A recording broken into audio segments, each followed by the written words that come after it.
let's kick this off. This is Tea Time Talks.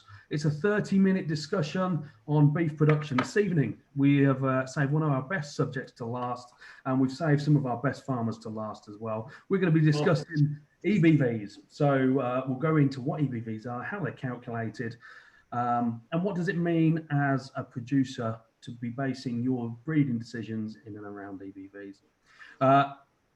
If anybody's got any questions at any point, please use your question and answer box. They'll pop up. So Ursula, give us a wave, Ursula. If anybody's dealt with Stabiliser cattle before, they'll know Ursula. She's going to be monitoring the question and answers. When she pops up, there's going to be some questions coming in. Now, this evening, we're joined by two of our multipliers. Delighted that they could both join us this evening. So first up, Mel, would you like to introduce yourself? Give us a little bit of a background on yourself and the farm, please. Hi, yes, Seth, I'm Mel Momber from Hampshire Farm.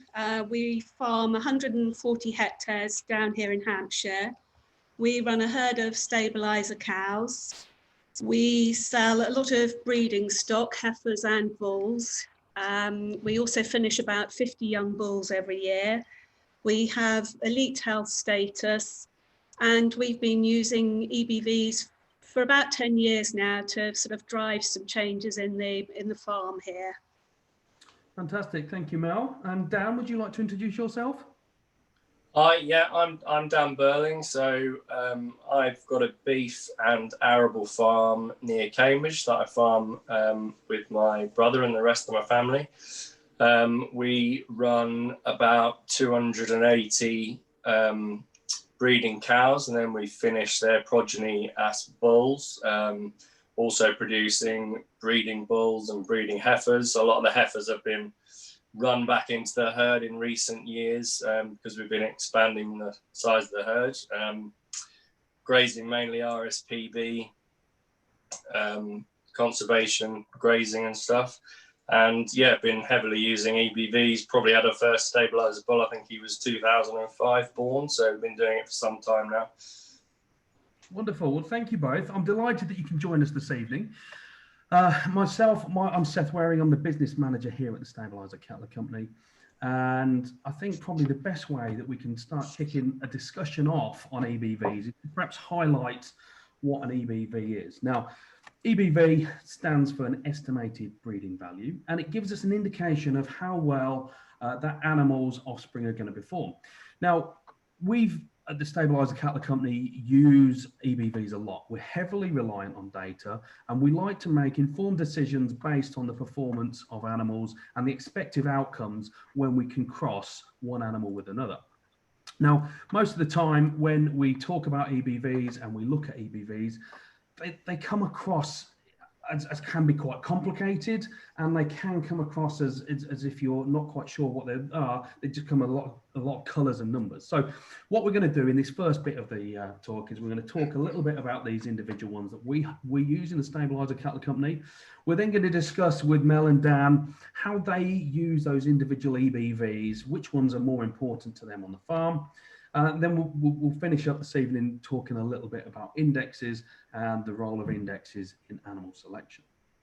Now, what I've got on the screen is a typical EBV breakdown of an animal. In this situation, we've got one of our best AI bulls. This is Givendale Black Resolution. And each one of these these different titles is a different estimated breeding value.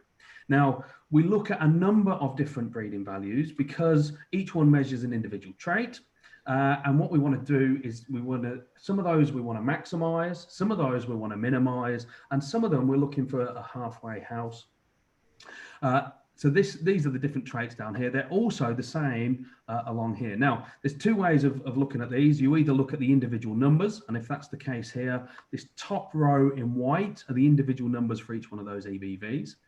And then on the graph above it, it highlights where that EBV falls in relation to the rest of the population. So to start off, let's just focus on one or two of the relatively easy to manage and easy to record traits. We're going to look at some of the weight traits. So we'll just use this as an example. So for resolution here, The birth weight of this bull is +2.8, so he's up 2.5 kilos. But this number here gives us the average. So as a breed average, we've got a 1.5 kilo average. Now, EBVs can only be used to identify animals within the same population. You cannot get an EBV from one breed and compare it to an EBV from another breed, because the two things don't mix up. So let's just dive into birth weight a little bit, and birth weight and yearling weight and weaning weight. So Mel, you know, as we talk about birth weight and weaning weight and yearling weight, are they important to you as a breeder? Yes, Seth, they're very important to us.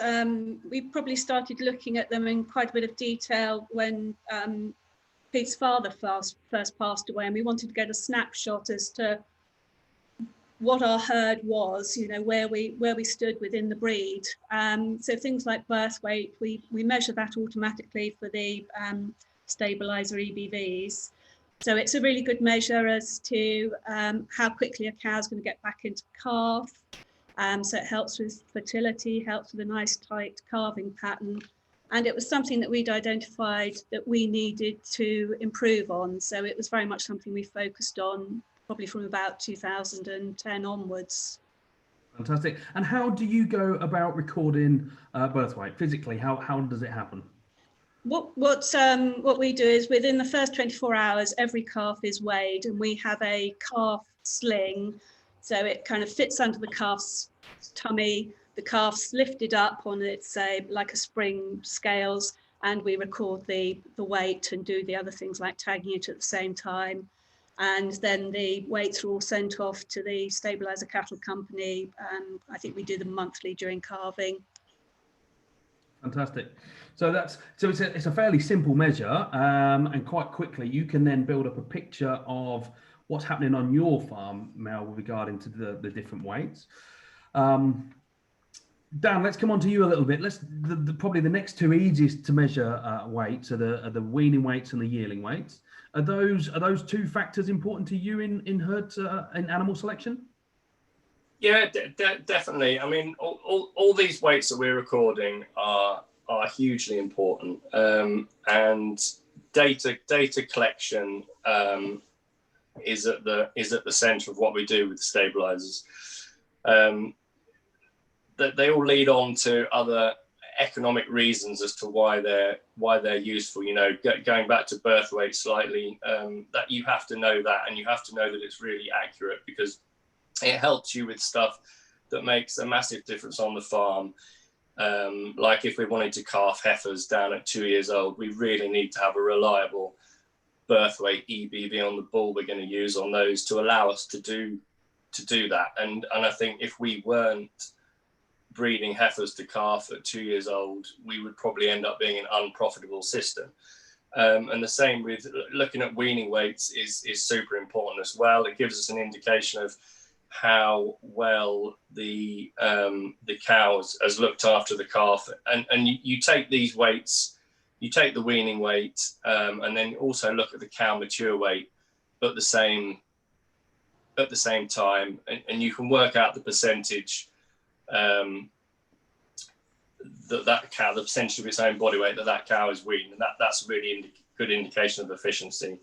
The yearling weights, as you mentioned, again, really important to let us know if that animal is going to hit the spec, because that's another economic trait. You really don't want animals missing spec. It costs you a fortune to have finishing animals outside of the spec. So it's all really good data, and the integrity of that data is really important as well. And whilst I'm talking about it, I may as well say that I think the raw data scrutiny that we have at Stabiliser is really important. It gives me a lot of confidence. You know, people can't just send in random weights, because we will scrutinise that data as it gets sent in, and if it's outside of a normal distribution curve, we know there's something wrong. So all that has to add into the confidence of using these EBVs. Fantastic. So, you know, just to touch on what Dan was saying then, the way that any pedigree breed is recorded is the fact that you know the relationship and pedigree between the animals. And then it's about getting data coming in that allows you to then make a judgment of which animals deliver specific traits better than others. And we get 12,000 records coming every year of birth records. The great thing is we get 12,000 birth weights coming in alongside those. We also get 12,000 yearling weights. We get 12,000 weaning weights. So exactly Dan's saying, because we're getting so much data coming in, it allows us to have a real good integrity of that data. Now, just to flick back up to our resolution bull, which we were looking at a minute ago, the what I should have highlighted was that actually some of these traits are desirable, some of the traits are less desirable. Now, when the bars on this graph are to the right-hand side, that animal is delivering you desirable traits, and the closer they are to the right-hand side, the better that trait is. And when the bars are to the left-hand side, they're delivering you perhaps less desirable traits. And again, the closer to the left they are means the further away from the average that they are. So one thing that I do, I'm a visual data person. I like to see these graphs before I start delving into it. I will always look at this graph. Now, this information is available on our website. So if anybody wants to check up any animal that's in our pedigree, that's in our database, every single animal's information is on there, and you can see it in this sort of data format. Now, Mel, how do you go about looking at an animal's EBVs?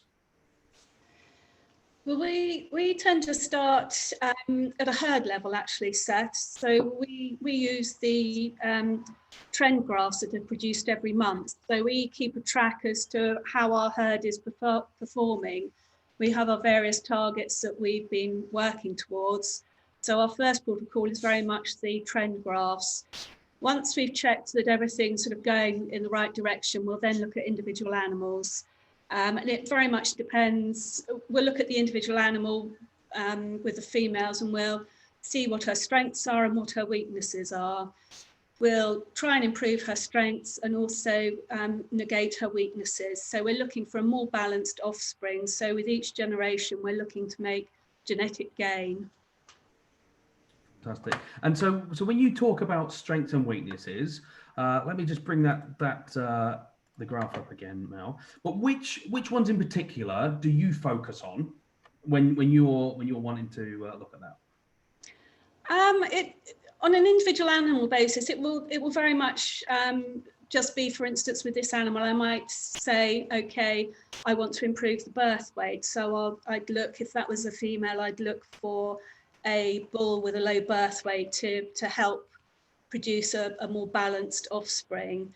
So it's really a case of seeing what each animal looks like from their EBV graph, and then trying to match it up with the right bull.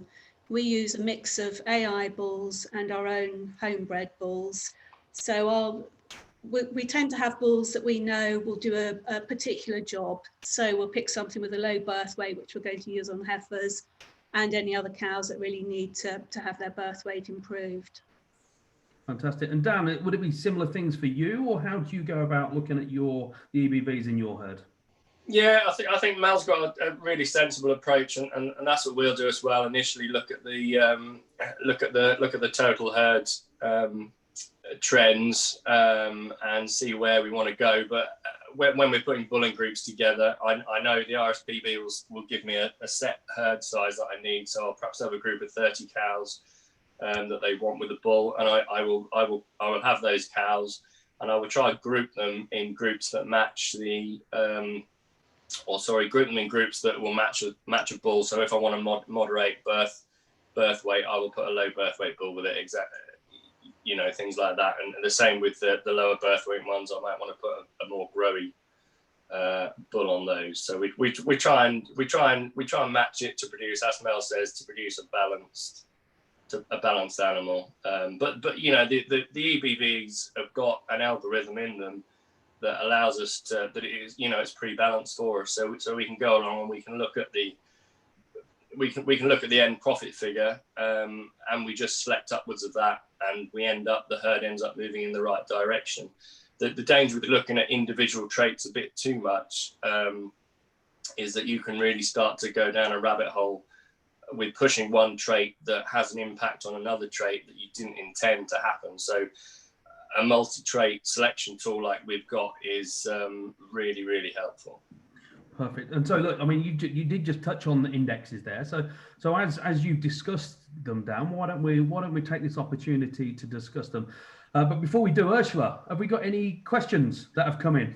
We do have, but I think Dan sort of went on that a little bit just then, but I think it'd be good to actually have their answers on this. And it's from Tim Phipps, who's one of our multipliers. And he says, how do you avoid selecting one trait too far at the expense of other traits? And I know this has been a little bit of issue. I know Tim has had an issue with the bull, so this would be like a good answer to go to Tim, please. Perfect. So look, I mean, the whole thing with all of these is that the EBVs on their own measure one trait. So if you select really heavily on one trait, and let's just use an example of birth weight as that. If we constantly select for birth weight and we drive that birth weight down and down and down, if we're not keeping an eye on those other on the other traits, if we're not careful, we're going to impact growth rate on the animals. We're going to end up with really small animals, not getting them to the desired weight that we need for the marketplace. And we end up, as Dan said, putting ourselves in this rabbit hole. So one of the great tools for that, and it leads in nicely into what we're going to, is indexes. And an index is just simply a mix of the traits that are, in our case, economically relevant, that allow you to make a quicker visual appraisal of that one animal, a quicker data appraisal of that one animal, and see the benefits and where any negatives might be. So at the Stabiliser Cattle Company and Stabiliser Cattle, we use three different traits, three different indexes. And we use the weaning index, which is focused for anybody that is got the cows, taking them through to weaning. We use a finishing index, which is good if anybody is taking animals from weaning through to slaughter. And then we have the pound profit index. And this is the combination of the two. So if you're looking at animals from birth through to slaughter, the pound profit is going to give us our biggest indicator of which animals are going to leave you more money than others. Now, Mel, I'm going to come to you first on indexes. Do you use indexes at all? Yes, we use them the whole time. It's a key part of our decision making when we're selecting animals either to breed from or bulls to use. So yes, we'll very much look at the three indexes. We sort of set ourselves targets for breeding animals as to what we want their weaning index to be, but we also keep an eye on the finishing index so we don't compromise that. And then for the overall herd, we have a target for our pound profit index, as that we feel that's a good measure as to how the herd is performing as a whole. So if we can see that increasing, then we feel we're sort of moving in the right direction and making the right decisions. Fantastic. And Dan, so you've talked about indexes and you use the index a lot, but you did indicate that perhaps you look at the index and then you look at individual EBVs as well. Would that be true? Yeah, I've got a lot of trust in the index now, having used it for a long time. And I can see the impact on the herd from using that index. But yeah, the only time I will start looking at individual, I mean, the biggest trait that I look at individually will be birth weight, because that determines what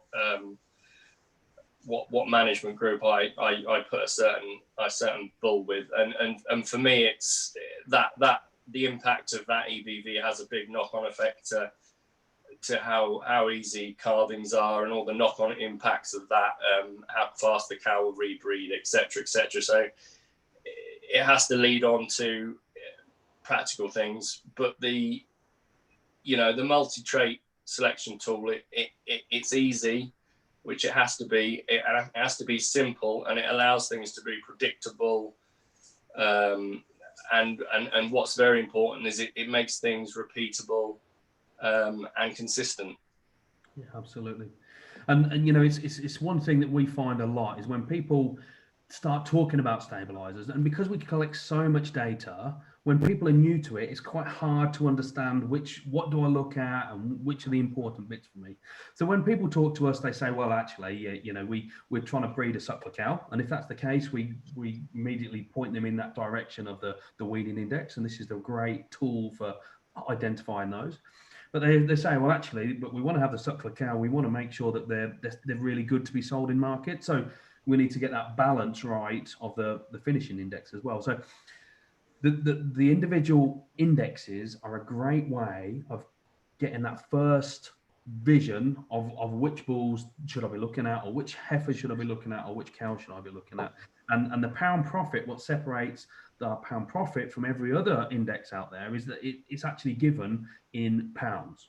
So if you're buying, example, a bull at £15,000 pound profit and a bull at £20,000 profit, the £20,000 profit bull will deliver £5,000 more profit in the lifetime of that bull. So it's a great tool to see straight away, actually, which one of these animals is going to be right for my farm. And at the end of the day, you know, we all love cattle and we all keep cattle, but they have to make money and they have to deliver on that return on the farm. Yeah.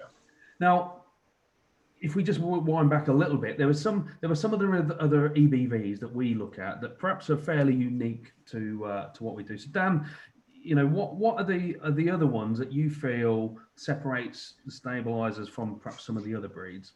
Yeah, there's some really nice ones actually,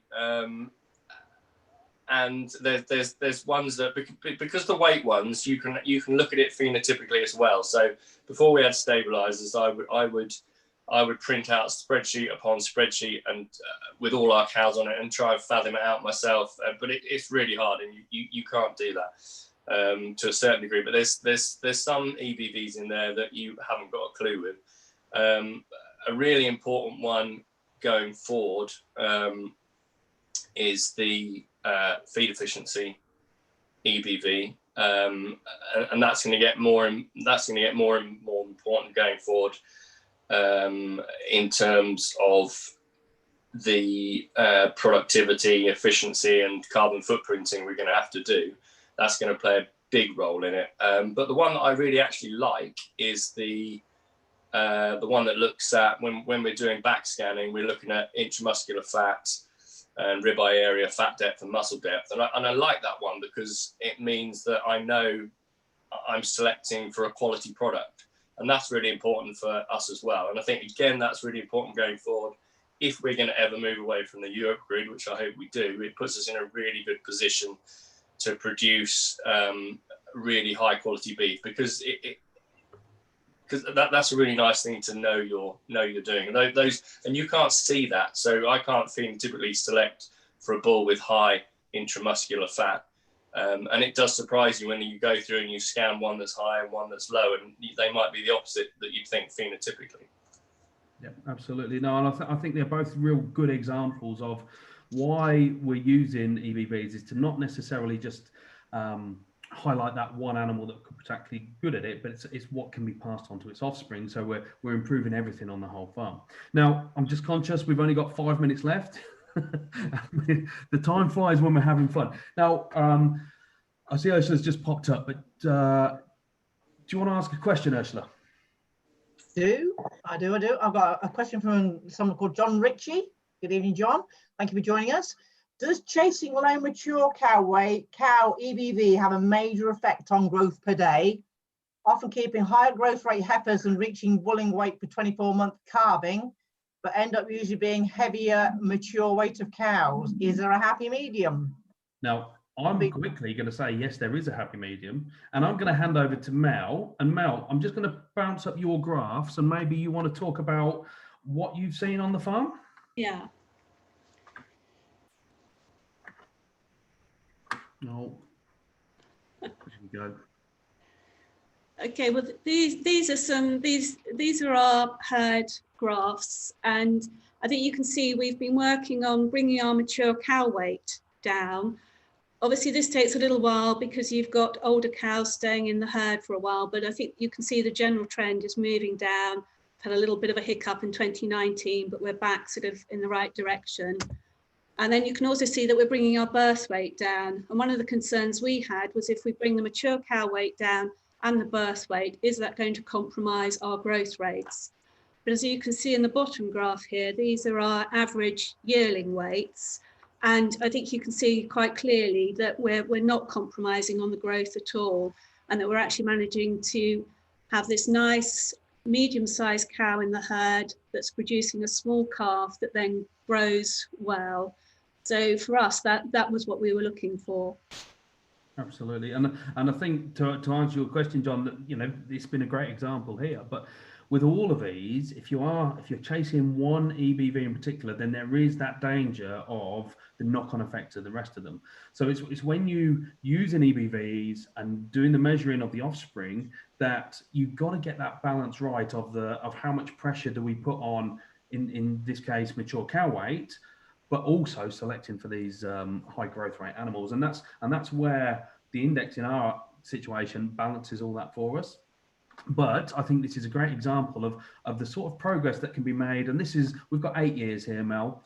So you brought your mature cow weight down by about 15 kilos. You brought your birth weight down by about 2.5 kilos, while at the same time increasing your yearling weight by an extra 10 kilos. I think this is where we've used the EBVs and the indexes to really sort of achieve our target. Things like the birth weight, you can see an improvement really quickly. If you use a good bull, straight away you're going to get an improvement on your birth weight. Things like the mature cow weight, that takes a little longer, obviously, for it to come through. But yes, with using the EBVs, we've seen really big improvements in the herd. Fantastic, and I think that's testament to you, Mel, and the hard work that you put in. That you're achieving. It's almost like having your cake and eat it, isn't it? Yeah. Not only are you getting the beneficial traits out of the cow, but you're getting the beneficial traits from the young stock as well. Now we're just coming to the end, but before we do, is there anything else that either of you two would like to talk about or to highlight on the EBVs? Yeah, well, I think they're really helpful for you don't have to be a pedigree herd at all. I think it's really that's a big thing to emphasize, that we're here to try and make money out of producing beef, essentially, and the EBVs have been really important to us to make the commercial side of the herd. I mean, they're all run together and all run as a commercial herd anyway, and it shows that phenotypic selection has really got a limit, and the EBVs have been really helpful with making the herd more profitable. Definitely. I think what I'd add, Seth, is that for any herd, even if you don't have EBVs, you will already have a lot of data on farm, even if it's not in a formal format. You'll know about if you've got calving issues, that sort of thing, and you can build up a picture of your herd and what the characteristics of your herd are. So you're then in a better position to sort out what bull you need, what breeding stock you need to buy in to achieve your goals. But even if you're not weighing calves at birth, just to keep keep a tally of small, medium, large calves, you can get a feel for if that's an area you need to improve. As Dan said earlier, weighing your cows at weaning and getting the calves' weaning weights, you can then work out your percentage of weaned calf to cow. So you can see if you need to bring your mature cow size down. And it's just those things, even if you don't have the EBVs, you can start getting some measures in place on any herd. Fantastic. Yeah, no, I think that's some great advice. Is that the data collection on its own is good, but then it's the analysing of that data to make sure that if there is a bit of a problem, you know where that problem is. And also, if you're going out to buy a solution, and we'd hope that solution would be Stabiliser, that actually, if you know that you've got a problem with birth weight, we can focus, because we've got all the data on all the stabilisers on where that birth weight benefit might be. Now, that's it. We've done 30 minutes. Now, before we go, I would like to thank Dan. I'd like to thank Mel. I would also like to say that actually both of our multipliers, along with all the other multipliers, have all got cattle for sale. So if anybody likes what they hear and they want to go and see them for themselves, and if you want to go and check out to see what Mel's done on the farm with those graphs and see physically what that's happened in the cows, she'd be more than welcome to, I'm sure she'd be more than welcome to have you on the farm. Same with Dan, and the same with the rest of our breeders as well. So if anybody wants to get in touch with anybody, please head over to our website, stabiliser.co.uk. All of the contact details are on there. Anybody's got any specific questions for Mel or Dan, then please drop us an email and we will gladly forward them on to you. Thank you to everybody that's joined us this evening. Anybody wants to catch up with any of the older webinars, they're all on the website and on the YouTube. But I'd just like to thank you all. This is the last one before Christmas, so a Merry Christmas to everyone. Have a good rest of the year, and let's hope 2021 is a slightly easier year than 2020. Thank you all. Thanks, Seth. Thanks, Seth.